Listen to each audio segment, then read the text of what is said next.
Алла тағаланың сондай бір кереметтілігі, осы пайғамбарымыздың өмірбаянынан бір керемет айтатын болсақ, Мариям деген есімді әйелінен оған туылған Ибрайым деген баласы сондай бір керемет көзайым болады, қуанышты халде дүниеге келеді.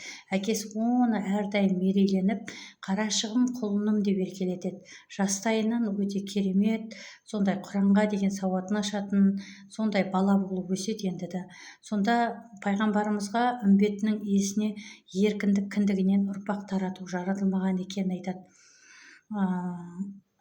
Үмбет қалдыру негізінде ғалам бойынша бір ғана адамға тиесілі нығмет екен, ол яғни пайғамбарымыз. Сондықтан бірде сондай бір халде отырғанда пайғамбарымызға Әзірейіл періште келеді. Әзірейіл түрлі шаруаңды айт деген кезде бір қайғының ізін сезіп отырады, бірақ өзінен сұрайды: саған Алланың сәлемі болсын, екі қылыш бір қынға сынбайды, пайғамбарымыз дүние мүлік жимайды, ұлы ұрпақ үмбетке қалдыруға дайындалсын деді дейді. Содан сөйтіп пайғамбарымыз екі көзінен тамшы жас ағып үзіліп түсіп егіледі.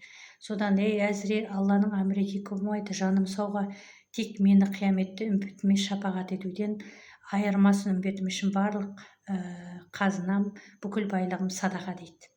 Содан дастархан басындағыдай жайма шуақ болмайды, бүгін біртүрлі көңіл күйде болып отырады. Сол кезде зерек туған Ибрайым бір нәрсе болған сезіп: көке, неге көңілсіз отырсыз деп бала сұрайды. Бала: мен саған бір сұрақ қойсам, сен соған жауап бере алар ма едің?